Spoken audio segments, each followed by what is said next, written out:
नहीं मैं पता हमें कट यार फिर आर्मेचर को छोड़ गया मैं तो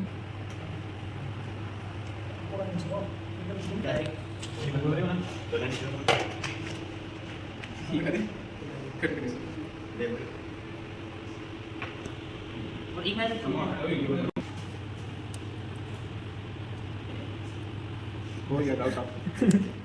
आज हमें डीसी शंट मोटर के आर्मेचर कंट्रोल विधि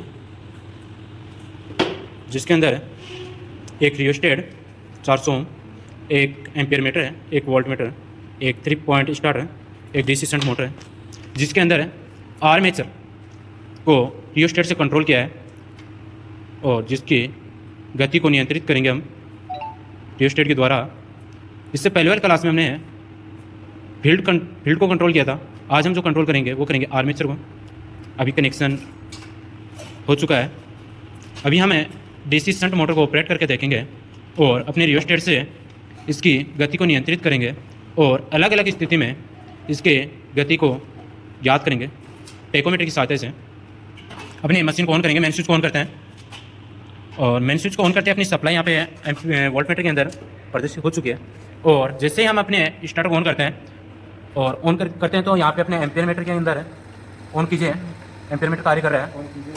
और ऑन होने के बाद में देखिए आप मशीन की गति देखिए स्पीड, और हम अपने रियोस्टेट से स्पीड बढ़ाएंगे, धीरे धीरे प्रतिरोध का मान बढ़ाएंगे और जैसे मूवमेंट हो रहा है अपनी मशीन की गति बढ़ रही है।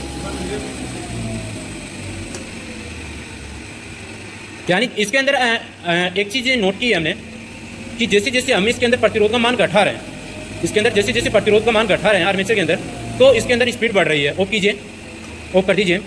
तो इसके अंदर हमने जैसे जैसे यहाँ से प्रतिरोध का मान बढ़ाया, देखिए यहाँ से इसको मूवमेंट किया हमने रियोस्टेट वैसे, तो जैसे जैसे मूवमेंट कर रहे हैं तो यहाँ से प्रतिरोध का जैसे मान घट रहा है तो इसकी स्पीड बढ़ रही है। और फील्ड के अंदर हमने क्या देखा था, जैसे जैसे प्रतिरोध का मान बढ़ रहा था तो उसकी स्पीड बढ़ रही थी। यानी फील्ड के अंदर प्रतिरोध का मान बढ़ने पे जो घूर्णन गति है वो बढ़ रही थी, इसमें प्रतिरोध का मान घटने पे गति बढ़ रही है। एक बार फिर से हम इसको ऑपरेट करते हैं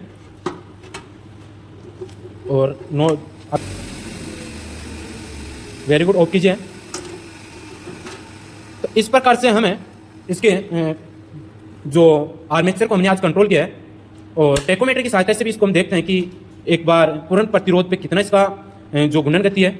और एक ये चीज़ तो ऑन करते हैं इसको, एक बार फिर से ऑपरेट कीजिए मेन स्विच को, इसको।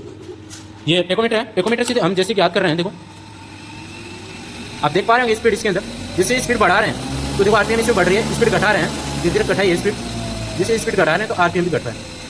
ठीक है, तो टेकोमीटर है, ऑफ कर दीजिए। तो ये होता है अपना टेकोमीटर जिसकी सहायता से हम किसी मशीन के आरपीएम याद करते हैं। तो आज हमने जो इस क्लास के अंदर देखा है आर्मेचर कंट्रोल विधि, दो विधियाँ होती हैं, फील्ड कंट्रोल और आर्मेचर कंट्रोल विधि। इससे पहले क्लास में हमने फील्ड कंट्रोल विधि देखी और आज हमने देखी कौन सी, आर्मेचर कंट्रोल विधि।